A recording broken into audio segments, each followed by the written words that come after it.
Hello and good morning, my angels, and welcome back to my YouTube channel. We are on location today here in the beautiful, the wonderful Topanga Canyon. As you guys know, this is one of my favorite places in the whole world, especially to find beautiful nature spots such as this, like this cave today. We have some stagnant water. Very glamorous, and basically I wanted to do a Q&A today because it's been a really long time since I've done a Q&A on this channel, and I feel like I get a lot of questions, comments, and things from you guys that I never have the time to answer them all. So I went over to Instagram and asked you guys to submit your questions for me, and I wrote down some ones that stuck out to me or ones that I got multiples of, so I could answer all your burning questions today, all of your queries. I hope you enjoy this video today, and if you do, please make sure you like and subscribe. We don't have caves where I'm from in Florida, so it's always nice to explore things that I didn't grow up with, and I feel like I have a whole new appreciation for it because I'm not used to it and didn't grow up around it, and I don't know. I just think it has a great energy and it's really beautiful, and I'm really hoping that no spiders pop out and pay me a visit. The first question that was sent in that really caught my attention, that I think a lot of us could discuss and maybe learn from, is loving myself a constant battle, or does it get easier? And this was a question from Inessa Mora. I feel like loving yourself is a choice that you have to make every single day whenever you wake up. But some days are definitely easier than others. It doesn't always feel like an uphill battle, but some days it definitely does. I mean, to be transparent with you today, for me, I woke up a little bit on the wrong side of the bed, and I had to give myself a little bit of a pep talk and be like, hey, you can't be mean to yourself today. And sometimes you need to speak aloud to yourself to really slow down and be like, okay, what are the thoughts I'm thinking about myself and how can I redirect them? I will definitely say it does get easier when you get older, at least in my experience. I don't think that's true for everybody, but for me, the older I've gotten, I mean, I'm almost 27 now, which is kind of crazy, but the older I've gotten, I've had more time to discover things about myself that I really love and that I'm really appreciative of, and a lot of the insecurities I used to deal with on a daily basis, I don't really think about them anymore, or I don't hyperfixate on insecurity as much as I used to when I was a little younger. So I will say I do think it does get easier with time, but there's definitely no such thing as a perfect level of self-love, because at the end of the day, we are all human and we all have struggles. Miss Caitlin Kathleen asked, where do you see yourself 5 years from now? That's a really great question. I've always struggled with questions like that because I have a hard time looking into the future and knowing, or not knowing what's gonna happen, because we never really know what's gonna happen. But I know what I want in life, but is it gonna be 5 years from now? Who really knows? But I do know what I want. I want a bigger apartment. I want to upgrade my home space and just have more space. So hopefully 5 years from now, I'm not living in my little hobbit hole anymore.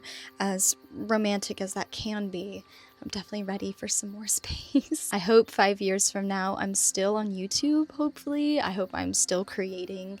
I really hope I'm still performing my poetry and stuff. That's something that I really want to have a long shelf life, is my writing projects and things like that. But I think the main thing that I know is gonna be a reality for me 5 years from now is that I will always have loving people in my life. I think I will always have my own little chosen family, and for that I'm really, really grateful. I hope that maybe I'll have another cat 5 years from now. I have 2 cats right now, but that might be a really cool thing to have another cat. I don't know if that answered your question, Miss Caitlin Kathleen. BBM Baby Angel asked, how did you find love for poetry? It's just my own personal form of self-expression. I've always been writing ever since I was pretty young. Not necessarily poetry at first, but I think at first I was doing more journaling and things like that. And then naturally, poetry just became a part of my life, slowly but surely.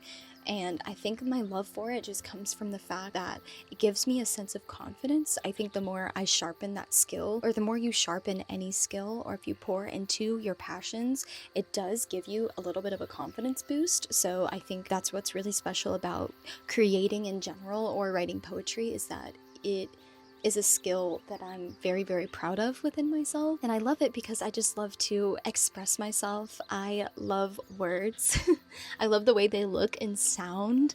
I love beautiful words and putting beautiful words together. I love storytelling. I don't know how I necessarily found the love for it. I think more so it found me, or it chose me in some sense. Miss Elaine Hughes asked, if you were a tarot card, which one would you be?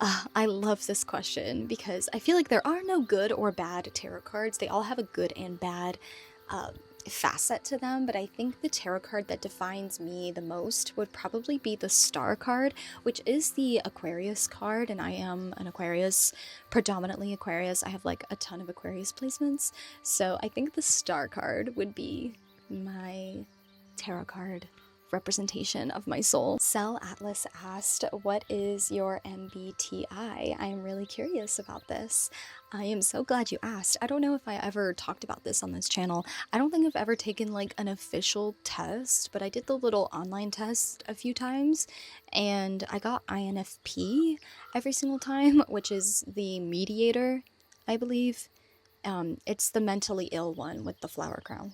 Nova Young asks, how do you keep up with your craft when you're feeling burnt out, if at all? I don't know if you're referring to witchcraft or like my craft as in like art, but I feel like my answer could apply to either one. I don't ever push myself. If my body is telling me to rest, or if my mind is telling me to rest, I know I'm not going to get my most productive work done if I'm feeling burnt out. So if I'm feeling burnt out, I do like to do things like this.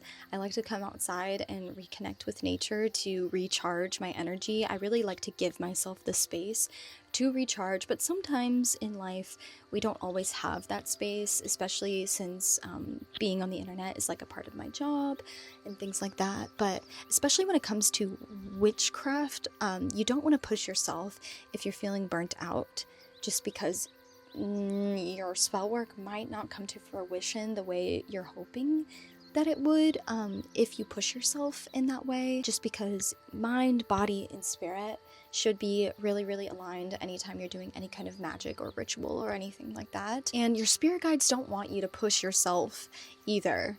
If you're not feeling witchcraft that day, you don't have to do witchcraft every single day, and that doesn't make you any less of a witch. You could take a 6-month break from practicing your craft and you are still a witch. That's up to you to give yourself that title. Spiritually Connected Readings asks, your favorite type of spell to do? I feel like this is such an interesting question because I'm not exactly sure if I have a favorite type, because it really depends on where I'm at in life and like what my spirit needs in that moment. I think my favorite isn't really spell work as much as it is like, I love gratitude rituals. I love to give back and give offerings to any goddesses that are speaking to me in that moment of my life. Some of my favorite goddesses are like Mother Gaia, so Mother Earth. Giving offerings back to the earth is something I do pretty frequently. Even if I am feeling burnt out, that takes little to no energy to just give a token of gratitude. But if I really had to narrow it down and pick like a favorite spell to do, it might be glamour magic. I really enjoy glamour magic, and I really enjoy transmutation, so transmuting anything heavy into something lighter or beneficial for myself. So like, for example, if evil eye is sent to me, transmuting that into abundance or into a positive energy is something that I do pretty frequently. So that's definitely one of my favorites. Avery Christensen 33 asks, what is your biggest tip for beginner witches? Now this is such a good question because I could say about a million things, but my number one tip that I feel like a lot of people kind of skip over or don't really think about whenever they start their witchcraft journey: speak your intentions out loud. speak your intentions out loud, speak an incantation out loud, tell your herbs, tell your crystals, tell your tools, tell yourself, your spirit guides what you want to happen. You have to kind of use your words as a part of the spell. Poetry is incantation, language is incantation, language is a part of the magic.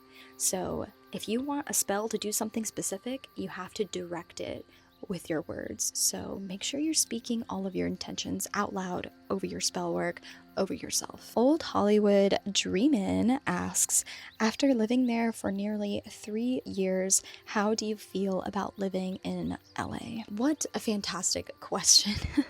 And I feel like I could talk about this for a really, really long time. So there are a lot of plus sides to being here in Los Angeles. The beautiful nature, which is definitely not in all of the city, but kind of a little bit outside of the city, like a place like this, I'm really, really grateful for. And I'm really, really grateful that I'm in Los Angeles for creative reasons. I have created things and met people and done things here that I never would have been able to do if I had stayed in my hometown. So I would say that's definitely like the number one positive plus about being in Los Angeles is the opportunity. The ability to connect with other creative people is super, super beneficial for me and like my personal life path. But there's also definitely cons to living here, just like anywhere in the world. Overall, I don't think I'm done in Los Angeles quite yet. I'm not quite done here, but I don't think I'll stay here forever. So I definitely have days where I wake up super, super grateful, and some days where I'm like really exhausted from the city life. I think as well I'm pretty energy sensitive, so sometimes like living in the city can be a little bit much for someone like me, but overall I am pretty grateful that I'm here, and I know I'm not anywhere close to being done with the city of Los Angeles quite yet. Although on Patreon I have talked my shit about LA quite a bit, but you know, sometimes you just gotta talk your shit. Siopi? I hope I'm saying that right. Siopi asks, what is your favorite thing about being yourself? Really great question. I don't know. What's my favorite thing about being myself? I guess this is kind of a tired answer. You're gonna be like, of course she's gonna say this. But I guess like being a creative person, I think a lot of my confidence, as I was saying earlier, does kind of derive from my creations and from like my skill set. I think that's something I'm like pretty proud of and have a lot of pride in. And I think if I didn't have that, like if I didn't make art, if I didn't have some kind of craft or passion, I don't think I would be myself. Like I would not be Karissa if I did not create or dedicate myself to creating or have that kind of passion and that kind of drive for making art. So I guess that's like what defines me, and is probably like, not defines me, maybe that's not the right way of saying it, but that's one of the traits of mine that I think is one of the pillars of my existence, is creating and being an artistic person. And also I'm pretty funny. Not to be like, oh, I'm so funny, I'm so quirky, but like I am pretty funny. And I don't maybe show a lot of that on the internet, but like my friends IRL will tell you that I love to make people laugh. That's one of my favorite things to do. I don't know. Rose Voile asks, ever think about releasing a poetry book? So this is a question that I had a lot of people asking me, because as you guys know, I have like audio recordings of my poetry. I do beat poetry because I love to perform so much, is why I kind of chose that avenue or that outlet of poetry. And I also love music, so I love to like mix the two, but there is something to be said about the beauty of a published poetry collection printed on paper in a whole total book, and that's definitely something that I want to do. That's definitely something that is a goal of mine. Maybe going back to that earlier question, I see that in the next 5 years for sure. I see myself publishing like a physical book, and I think I want to put out one more beat poetry project and then kind of make an archive, like a Karissa Love archive of past poems that I've published via spoken word and via beat poetry, and have like physical copies of that all in one collection. So like Metamorphosis and the next project I'm working on, and anything from the archives that I didn't record, you know, a spoken word version of that I want to put in a book. I also want to put pictures in it and diary entries. I kind of want it to be like one massive culmination of the poetry and art that I've worked on as of the past few years. And I want to kind of come out with archives every like gap of a few years. I want to like archive what I've worked on over and over. So I'd like to have multiple books, to be honest. And if you're wondering why it hasn't happened yet, is because I'm completely self-funded, which means that I put my personal money into projects and things, so I can really only bite off one thing at a time. And I'm not quite done with the beat poetry space right now. My focus is very much still in that space, but yeah, you don't have to worry about never having a physical copy of a poetry book of mine, because it's definitely going to happen. Aloha Raven asks, what are your top 3 favorite crystals and why? Top 3 favorite crystals. I love so many crystals. Honestly, one of the things I struggle with in witchcraft is like remembering the names of all of the crystals. But I will say my favorite crystals are amethyst, which might be kind of a basic answer, but I really do love amethyst. It's probably my favorite crystal. I really love black obsidian. I love the energy that holds. It just feels so ancient and protective. So I really love black obsidian. And I want to pick a quartz. I like angel aura quartz a lot.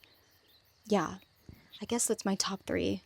Angel aura quartz, black obsidian, and amethyst. Taylor Dudney asks, what inspires you most when writing and creating? So much inspires me. It's like hard to even put it into words, honestly. Well, I mean, one of the main inspirations for my writing is my own life events. So whatever I'm going through in the moment is, I like to kind of snapshot whatever I'm going through through my poetry, and that way whenever I look back on things, I can look back on where I was in that place whenever I wrote that poem. But also I'm in this constant circle or cycle of creation and consumption. So usually whatever I'm consuming also directly inspires whatever I create, and I think that's something that a lot of artists can say. I don't know, usually if like I've watched a film recently that really inspires my writing or my poetry, or music I'm listening to usually is where I turn to. But I love anything whimsical, fantastical, magical. Anything in that realm is usually what I'm really drawn to when it comes to inspiration. Who is your biggest inspiration? Which kind of goes off of the last question. I have so many inspirations in different facets of my life. I would say in life, my sister really inspires me.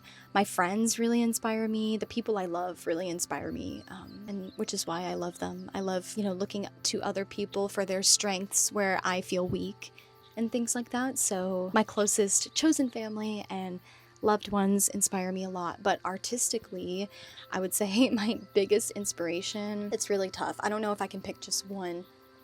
I would say Florence Welch is probably my number one inspiration as far as like visually, creatively, a direction, like art direction, her lyricism, her performance style, how powerful all of her art feels really, really inspires me to do the same, in the sense that I want people to feel what Florence Welch makes me feel whenever I consume her art. So I guess I would say she's like my top inspiration. But I also really, really love Kate Bush and Tori Amos, and so many artists I honestly can't even keep track. Annalise Ross asks, what color do you feel your aura would be? Do you have any hopes for 2026? And what is your spirit animal? So my aura is definitely purple. I would say like a deep purple, like a deep reddish purple, like amaranthine is my soul color. Like if you split me open, it would be a reddish purple. So maybe that's my aura color. I don't know if anyone watching this can read auras. Let me know what you think my aura is. Any hopes for 2026? Yes, hopes for 2026 are I want to travel more. I really want to leave America again and go somewhere. I don't know quite where yet. Probably somewhere in Europe, maybe Italy, maybe go back to the UK. I really would love to visit Scotland again, maybe go to Ireland. That's definitely a hope for the new year. And my spirit animal, I would say, I have a few. It's hard to say. I love anything with wings. So I love butterflies. I love dragons. I love birds. But I also want to say a cat is my spirit animal, specifically a black cat. I feel like I have like big black cat energy. It's Manu asks, what is a character that you see yourself in? What is a character I see myself in? Probably Jesus Christ. Either Jesus Christ or Buffy Summers or Mary Queen of Scots, the CW dramatized version. Yeah. Karissa asks, what can we expect next with your spoken word poetry? Anything in the works? Yes, there is much in the works. I will say, to go off the previous question, another hope for 2026 is to release a new project. Now, the likelihood of that happening is actually very, very high. I'm really, really close to finishing my next project. I'm really, really hoping for that to come out in the beginning of 2026. And what you can expect from it is that it's definitely more musical than Metamorphosis was, really leaning into beat poetry. There's even some singing in the background from yours truly and some friends of mine, which is really, really cool. I would say language-wise and like visual imagery-wise, it's definitely leaning into fantasy, fantastical, magical, a brand new realm, lots of old English language, very Shakespearean, medieval inspired, very theatrical. Yeah, I don't want to give away too much, but that's what you can expect from me very, very, very, very soon. Angel Dust 777 asks, any psychedelic experiences? Can we have a story time? So, yes, I'll give you a quick little story time of when I might bleep it out because I don't want YouTube to get mad at me, but I did a psychedelic when I was on the Isle of Skye in Scotland. It was probably the most beautiful, insane 15 hours of my life. To make a long story short, I took it, and if you didn't know, there's like a come up period, so it takes a second to like fully kick in, and the come up period can be a little bit uncomfortable because your body's basically adjusting itself. And I like was on the Isle of Skye surrounded by sheep, and I just like fell face first into the grass, and my body was like twitching, like all of my muscles were twitching, and like low-key I thought I was gonna throw up for a second. My friend Michaela was like, yo, are you like about to have a seizure? Like, are you okay? And I was like, yeah, like I'm fine, it's just the come up, like I'll be okay. And I was feeling like, oh no, can I do this? I was like, did I just sign up for something that I cannot handle? But once I got through the very uncomfortable come up, I had an absolute blast. Like, I opened my eyes and I saw a rabbit. I'm not even making this up. I saw a rabbit jump into a hole. And I said to my friend Michaela, I was like, look, there's a rabbit. And she goes, honey, there's no rabbit. And I was like, no, it just jumped into that hole. Like, I saw a rabbit go into a hole. And she was like, there's no hole. There's no rabbit. And I was like, whoa. Wow, I'm actually hallucinating. Like, it actually is giving Alice in Wonderland. It's really crazy. And we were on the Fairy Glen, or we were at the Fairy Glen on the Isle of Skye. So if you want to see parts of my trip, you can go watch my Scotland vlog, and the whole part of the vlog where we're like being silly and running around the rock spiral. I was on, and it was just interesting. Everything felt alive. Like, I saw faces and everything. So like there was a god in the clouds, and it was kissing the god of the mountain, and they were like kissing each other, and just everything was hilarious. Like, I couldn't stop laughing, and I was having a lot of visuals and just feeling like really, really elated and happy. And yeah, I don't know. It was a lot of fun. It was only one tab, so I wasn't being too crazy. but it was definitely yeah, a trip I'll never forget. EL3MI4H asks, what spiritual practices do you want to learn more in 2026? Another goal of mine in 2026 is to go to this like psychic college that they have in the English countryside, that I've been researching a lot, and basically you take courses to sharpen your psychic abilities. I kind of want to step a little more into mediumship. That's something I really want to explore because I feel like I already have pretty strong divination skills, so I kind of want to step a little further into things like that and really sharpen my psychic abilities. So that's definitely a goal in 2026. My very last question, Never Eva Ray, favorite ways to be witchy and whimsical day to day. So the perfect formula to have like start off your day feeling witchy and whimsical, I like to choose a spell oil or a witch oil. I anoint myself with oil every single day, or a spiritual cologne, either one or both. And then I like to put on some witchy whimsical music. I like to have a slow morning. I like to light some incense and journal. And I think the key to having like a witchy whimsical existence is to be present. So really slowing myself down, making sure I'm present throughout my day, really taking in my surroundings and seeing the magic in everything. And that's how you can unlock your witchy whimsical side for sure. All right, my angels, that is all of the questions that I have for you guys today, all of the answers I have for you guys today. So I don't know, I hope you feel like you got to know me a little better. I hope you enjoyed this location switch. I know I did. Much fun.